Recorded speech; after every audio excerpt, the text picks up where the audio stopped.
আসসালামু আলাইকুম ওয়া রাহমাতুল্লাহ।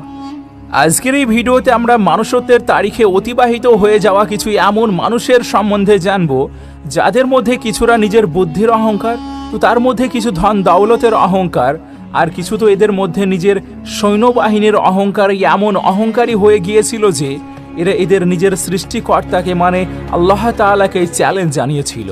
কিন্তু এরপর এই স্বল্প কিছুতেই অহংকারী হয়ে যাওয়া এই বোকা মানুষেরা কত দ্রুত জাহান্নামের আগুনে গিয়ে পুড়তে পুড়তে পৃথিবীবাসীর জন্য অহংকারের নিশানা হয়ে গিয়েছিল, সেটা তারা নিজেও বুঝতে পারেনি। নাম্বার 1, ট্যানক্রেডো ন্যাবস। এই মানুষটি ব্রাজিলের ইলেক্টেড প্রাইম মিনিস্টার ছিল যে আল্লাহ তাআলা এবং তার অস্তিত্বের উপর মোটেই বিশ্বাস করত না। ব্রাজিলের শহর রিও ডিও জেনেরোতে একবার ভরা মজলিসে এই মানুষটি সিগারেটের ধোঁয়া আকাশের দিকে উড়িয়ে বলতে লাগলো, গড দ্যাটস ফর ইউ, হে ঈশ্বর এটি তোমার জন্য। আপনাদেরকে জানিয়ে রাখি যে আশ্চর্য অদ্ভুতভাবে এই মানুষটির মৃত্যু লাংস ক্যান্সারের কারণে হয়েছিল। ইলেকশনের প্রথমে এই ট্যানক্রেডো দাবি করেছিল যে সে অনেক বেশি মার্জিন ভোটে জিতে যাবে এবং দেশের প্রাইম মিনিস্টারও হয়ে যাবে, আর এই কাজটি করা থেকে তাকে স্বয়ং আল্লাহ তাআলাও থামাতে পারবে না। যদিও এরপর ট্যানক্রেডো ইলেকশন তো জিতে গিয়েছিল, কিন্তু যেমনই প্রধানমন্ত্রীর দায়িত্বকে নিজের হাতে তুলে নেবে তার এক রাত্রি আগেই এই ব্যক্তি ভীষণ অসুস্থ হয়ে যায়, আর তারপর প্রায় 38 দিন পর্যন্ত কন্টিনিউ অসুস্থ থাকার কারণে জাহান্নামের দিকে রওনা হয়ে যায়। যে মানুষটি বলেছিল তাকে প্রধানমন্ত্রী হওয়া থেকে স্বয়ং আল্লাহ তাআলাও থামাতে পারবে না, সেই মানুষটি প্রধানমন্ত্রী তো হয়ে গিয়েছিল, কিন্তু তার অহংকার এতটাই বেড়ে গিয়েছিল যে সেই প্রধানমন্ত্রীর সিংহাসনে 1 ঘন্টার জন্য বসতে পারেনি। 1 ঘন্টা তো দূর, 1 সেকেন্ডের জন্য বসতে পারেনি। Number 2, Stephen Hawking. আপনাদেরকে জানিয়ে রাখি যে স্টিফেন হকিং এর নাম এই পৃথিবীর সর্বশ্রেষ্ঠ জিনিয়াস এবং বৈজ্ঞানিক এবং রিসার্চারদের তালিকায় যুক্ত করা হয়, যিনি এককতা, ব্ল্যাক হোলস এবং এই বিশ্বজগতের সম্বন্ধে বিভিন্ন তথ্য দিয়েছিলেন, আরও বিভিন্ন জিনিসের উপর নিজের ধারণা উপস্থাপন করেছিলেন। যদিও এই মানুষটি অনেক বুদ্ধিমান ছিল, তবুও যখন ঈশ্বরের সম্বন্ধে তাকে জিজ্ঞেস করা হতো তো সেই সময় এর উত্তরে অনেকটা অহংকারে ভর্তি থাকতো। স্টিফেন হকিং সবসময় বলতো যে যেমনভাবে আমরা জিন এবং পরীদের গল্প কাহিনী পড়ে থাকি, ঠিক তেমনইভাবে আল্লাহ তাআলা এই জিন পরীদের মতোই গল্প কাহিনী, আর যার কোনো অস্তিত্বই নেই। নাউজুবিল্লাহ। স্টিফেন হকিং নিজের কিতাবে আল্লাহর অস্তিত্বকে সম্পূর্ণভাবে এড়িয়ে যেত। স্টিফেন দাবি করেছিল যে এই কায়নাতের কোনো সর্বশক্তিমান সৃষ্টিকারী নেই, বরং এটি আপনা আপনি সৃষ্টি হয়েছিল এবং সেটি পরিবর্তিত হয়ে চলেছে। স্টিফেন হকিং একটি রাত্রিতে কোনো কনফারেন্সে আল্লাহর অস্তিত্বকে বড় জোর সোরে মিথ্যা প্রমাণিত করে বাড়ি ফিরে আসে, কিন্তু দুর্ভাগ্যজনকভাবে তার পরের দিনই স্টিফেন হকিংকে তার রুম থেকে মৃত বের করতে হয়েছিল। আপনাদেরকে জানিয়ে রাখি যে আল্লাহ তাআলার অস্তিত্বকে অস্বীকারী এই বৈজ্ঞানিকের ব্যক্তিগত জীবনও কোনো কাহিনীর থেকে কম ছিল না। স্টিফেন হকিং ইলেন ম্যাসেন নামের যে মেয়েটির সঙ্গে মোহাব্বত করত আর যে তার ওয়াইফও হয়েছিল, তিনি জানিয়েছেন তার সম্পূর্ণ জীবনটাই হ্যান্ডিক্যাপ্ট ভাবে অতিবাহিত হয়েছে, কিন্তু এরপরও তার শরীরে কিছু কিছু অংশে জখমের নিশানা পাওয়া যেত, আবার কখনো কখনো ঠোঁটে অনেকটা ক্ষত দেখতে পাওয়া যেত। তো দেখুন, আল্লাহ রাব্বুল আলামিনের দ্বারা সৃষ্টি প্রত্যেক জায়গাতে দেখা যাচ্ছে এবং সেটিকে দেখে আল্লাহর কথা মনে পড়ে যাচ্ছে, কিন্তু এই অহংকারী ব্যক্তি স্টিফেন হকিং এর এই পৃথিবীতে কোনো অস্তিত্বই নেই। নাম্বার 3, নিকো ব্লগ।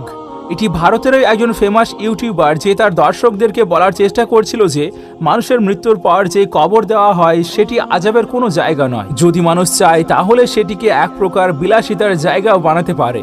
আর নিকো ব্লগ এই কথাকে প্রমাণ করার জন্য একটি কবরও তৈরি করে, আর যেই কবরের ভিতরে একজন মানুষের সারভাইভ করার জন্য সব কিছুকে রেখে দেয়, যার মধ্যে এসি, মিউজিক সিস্টেম, পাখা, আরও না জানি কত কিছু উপস্থিত ছিল। তো এই সব কিছু কমপ্লিট হয়ে যাওয়ার পর এই ছেলেটি কবরের ভিতরে 24 ঘন্টা কাটাতে চাইছিল, আর সেই জন্য নিজের বন্ধুকে দিয়ে বাইরে থেকে খাবার অর্ডার করে কবরের ভিতরে একটি পাইপের মধ্য দিয়ে নিয়ে নেয়। কিন্তু যখন সবকিছু ঠিকঠাক হয়ে যায় তার কিছু সময় পরই এই এলাকাটিতে হঠাৎ করে ভীষণ বৃষ্টিপাত এবং ঝড় চলে আসে, আর নিকো ব্লগ এবং তার বন্ধুরা কবরকে যে বিলাসিতার জায়গা মনে করছিল, তো তারাই এখন নিজে একটি আযাবের মধ্যে জড়িয়ে গিয়েছিল, কেননা এই বৃষ্টির পানি কবরের ভিতরে প্রবেশ করতে এরা যে কবরকে বিলাসিতার জায়গা বলছিল সেটি তাদের জন্য আযাবের স্থান হয়ে যায়। তো যাই হোক, যেমন তেমন করে নিকোর বন্ধুরা তাকে কবরের ভিতর থেকে বের করে নিয়ে আসে আর তাকে অসুস্থতার জন্য হসপিটালে ভর্তি করা হয়। এরপর হয়তো নিকো এবং তার বন্ধুরা জেনে গিয়েছে যে কোন জিনিসকে নিয়ে প্র্যাঙ্ক করার প্রয়োজন আর কোন জিনিসকে এড়িয়ে যাওয়া দরকার। Number 4, Thomas Andrew. Thomas Andrew নিজের সময়ের সবচেয়ে বড় শিপ বিল্ডার মানে জাহাজ প্রস্তুতকারক ছিলেন। ইনি হলেন সেই ব্যক্তি যিনি নিজের সময়ের সেই বিখ্যাত এবং মহাসামুদ্রিক জাহাজ টাইটানিকের ডিজাইন তৈরি করেছিলেন। থমাস অ্যান্ড্রিউ এই জাহাজকে নির্মাণ করার পর বলেছিল যে এটি বর্তমান সময়ের সবচেয়ে মজবুত এবং সবচেয়ে সুরক্ষিত একটি জাহাজ, যেটিকে স্বয়ং আল্লাহ সমুদ্রতে ডুবোতে পারবে না। কিন্তু ঘটনা ঠিক তার বিপরীত ঘটে গেল। টাইটানিক নিজের প্রথম সফরেই, প্রথম যাত্রাতে একটি বড় হিমশৈলকে ধাক্কা মারে, আর এই ধাক্কাই এত জোর এবং এত গভীর ছিল যেই কারণে টাইটানিকের ভীষণ বড় ক্ষতি হয়। ক্ষতি এতটাই বেশি হয়েছিল যে টাইটানিক সমেত এর সঙ্গে 1500 জন যাত্রী ছিল, তাদেরকেও নিয়ে সমুদ্রের মধ্যে তলিয়ে পড়েছিল। এই দুর্ঘটনা এমন ছিল যে বড় বড় কোটিপতিরাই বেশি প্রাণ হারিয়েছিল, কারণ গরিবদের জন্য এই জাহাজে কোনো স্থানই ছিল না। আর সেই সঙ্গে থমাস অ্যান্ড্রিউ দাবি করেছিল যে এটি খোদা তাআলাও ডুবাতে পারবে না। সেই থমাস অ্যান্ড্রিউ এই জাহাজের সঙ্গে সমুদ্রতে বিলীন হয়ে যায়, এদূর পর্যন্ত যে এই হতভাগার লাশকে পর্যন্ত মানুষ খুঁজে পায়নি। নাম্বার 5, নমরুদ। নমরুদ হলো সেই শক্তিশালী বাদশাহ যে এই সম্পূর্ণ পৃথিবীর উপর রাজত্ব করেছিল। রেওয়ায়তে এসেছে 4 বাদশাহ সম্পূর্ণ পৃথিবীর উপর রাজত্ব করেছিল, তার মধ্যে 2 জন কাফের এবং 2 জন মুসলমান। তো সেই 2 জন কাফেরের মধ্যে একজন হলো নমরুদ। নমরুদ একজন এমন বাদশাহ ছিল যে নিজেকে খোদা তাআলার দাবি করেছিল, সেই সঙ্গে নিজের প্রজাদেরকে নিজের ইবাদত করার জন্য বলতো। যখন হযরত ইব্রাহিম আলাইহিস সালাম নমরুদকে ঈমান নিয়ে আসার জন্য দাওয়াত দেয়, তখন অহংকারী ভরা মন নিয়ে এই নমরুদ বলেছিল, ইব্রাহিম, তুমি তোমার আল্লাহকে বলো আমার সঙ্গে মোকাবিলা করার জন্য তার কোনো বড় ফৌজ পাঠিয়ে দেয়, কোনো পয়গম্বরের প্রয়োজন নেই। আপনাদেরকে জানিয়ে রাখি যে এই নমরুদ হলো সেই বাদশাহ যে ইব্রাহিম আলাইহিস সালামকে জ্বলন্ত অগ্নিকুণ্ডে নিক্ষেপ করেছিল। কিন্তু ইব্রাহিম আলাইহিস সালামকে স্বয়ং আল্লাহ তাআলা নিজের বিশেষ অনুগ্রহে সুরক্ষিত করে নিয়েছিলেন। তো যাই হোক, নমরুদের এমন অহংকার ভরা কথার কারণে আল্লাহ রাব্বুল আলামিন নিজের ফৌজ হিসাবে একটি ছোট্ট মশার বাহিনীকে পাঠিয়ে দেয়। আর যে মশারা শুধুমাত্র এই সৈন্যবাহিনীর রক্তকে শুষে নেয়নি, বরং তাদের হাড় থেকে মাংসকে পর্যন্ত তুলে নিয়েছিল। আর এই মশার মধ্যে একটি ছোট্ট মশা নমরুদের নাকের ভিতর দিয়ে তার মস্তিষ্কের ভিতরে প্রবেশ করে যায়। আর যে মশাটি নমরুদকে একটা লম্বা সময় পর্যন্ত কষ্টতে রেখেছিল। কষ্ট এমন ছিল যে এই বাদশাহ নিজের মাথাকে দেওয়ালে মারতে লাগতো, আর প্রজাদেরকে বলতো তার মাথার উপর যেন জুতোর বাড়ি মারতে। আর আল্লাহর কুদরত এমন, যেমনই তার মাথাতে জুতো মারা হতো তখন গিয়ে এর মাথা শান্তি হতো। এই কায়নাতের রবকে চ্যালেঞ্জ জানানো এই নমরুদ সেই তার পাঠানো একটি ছোট্ট ফৌজের, একটি ছোট্ট সেনাবাহিনীর আঘাতে ঘায়েল হয়ে যায়। তারপর যেই মানুষেরা একটা সময় নমরুদের সামনে মাথা ঝোঁকাতো, সেই মানুষেরাই নমরুদের মাথাতে চপ্পলের বাড়ি মারতে লাগলো। আর কয়েক বছর পর্যন্ত এই কষ্ট প্রতিনিয়ত থাকার পর এমন অবস্থাতেই এই বাদশাহ নমরুদের মৃত্যু হয়ে যায়। নাম্বার 6, আব্রাহা। 570 খ্রিস্টাব্দে ইয়ামান দেশে একজন শক্তিশালী এবং অহংকারী বাদশাহ আব্রাহার শাসন ছিল। আব্রাহা মাসেহি মানে খ্রিস্ট ধর্মতে বিশ্বাসী ছিল। এমনকি ইয়ামানের শহর সানাতে একটি খুব সুন্দর ইবাদতখানাও তৈরি করিয়েছিল। কিন্তু আব্রাহার দ্বারা বানানো এই ইমারত সেই সম্মান পায়নি যেটি আরবের শহর মক্কাতে অবস্থিত কাবা পেয়েছিল। তো এমনই অহংকারে ডুবে থাকা এই বাদশাহ নিজের একটি হাতির সৈন্যবাহিনী নিয়ে মক্কার উপরে আক্রমণ করতে আসে। আব্রাহার এই লস্করের ঘোড়ার সঙ্গে সঙ্গে হাতিও যুক্ত ছিল, আর যা আরববাসীর জন্য এটি অজানা এবং ভয়ানক জিনিস ছিল। আপনাদেরকে জানিয়ে রাখি যে সেই সময়কার আরব বিভিন্ন কাবিলাতে বিভক্ত হয়েছিল, আর এই বিভক্তদের মধ্যে কোনো কাবিলাই এমন ছিল না যে আব্রাহার মোকাবিলা করতে পারত।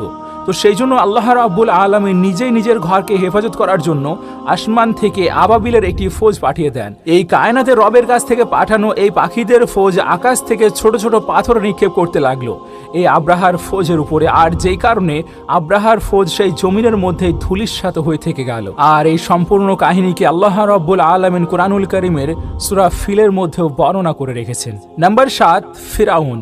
আপনাদেরকে জানিয়ে রাখি যে ফিরাউন কোনো একটি নির্দিষ্ট বাদশার নাম ছিল না, বরং এটি ছিল তাদের উপাধি।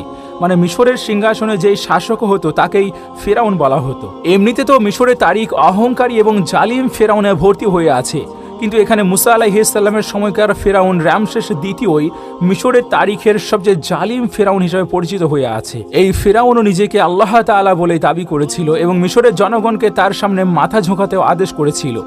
যদিও আল্লাহ রাব্বুল আলামিন হযরত মুসা আলাইহিস সালামকে এই ফিরাউনকে তার আত্ম অহংকার এবং সত্য রাস্তাতে ফিরে আসার জন্য হেদায়েত স্বরূপ পাঠিয়েছিলেন। হযরত মুসা আলাইহিস সালাম ফিরাউনকে এই রব্বে কায়নাতের উপর ঈমান নিয়ে এসে তার প্রজাদের উপর যে অত্যাচার করত সেটি থেকে বিরত থাকার আবেদন জানায়। কিন্তু এই ফিরাউন কোনো মতে শুনল না, বরং সে বনি ইসরায়েল এবং হযরত মুসা আলাইহিস সালামকে হত্যা করার উদ্দেশ্যে একটি বড় ফৌজ নিয়ে বনি ইসরায়েলের পিছু করতে লাগে। সেই জন্য আল্লাহ রাব্বুল আলামিন হযরত মুসা আলাইহিস সালামের খাতিরে বনি ইসরায়েলের জন্য সমুদ্রের মধ্যতে একটি রাস্তা তৈরি করে দেন। কিন্তু যখন এই ফেরাউন বনি ইসরায়েলের উপর আক্রমণ করতে করতে নিজের ফৌজ নিয়ে এই সমুদ্রের মধ্যবর্তী রাস্তা দিয়ে যেতে লাগলো, তখন আল্লাহ রাব্বুল আলামিন ফেরাউন এবং তার ফৌজকে এই সমুদ্রের পানিতেই ডুবিয়ে মেরে ফেলেছিলেন। যদিও ফেরাউন সেই 1000 বছর আগে জাহান্নামের ইন্ধনে পরিণত হয়েছে, কিন্তু আল্লাহ রাব্বুল আলামিনের কুদরতি এমন যে আজও তার লাশ যারা ঈশ্বরে বিশ্বাসী এবং যারা অবিশ্বাসী সবার জন্য একটি শিক্ষণীয় ঘটনা হিসাবে উপস্থিত হয়ে রয়েছে। আমরা আশা রাখছি এই ভিডিও থেকে আপনি অনেকটাই শিক্ষা গ্রহণ করতে পেরেছেন। আর যদি এমনটাই হয়ে থাকে তাহলে ভিডিওটিকে লাইক করে আপনার ফ্যামিলি এবং প্রিয়জনের মাঝে অবশ্যই শেয়ার করবেন। আপনাদের সঙ্গে আমি নাহিদ, আমাদের সঙ্গে জুড়ে থাকার জন্য শুকরিয়া।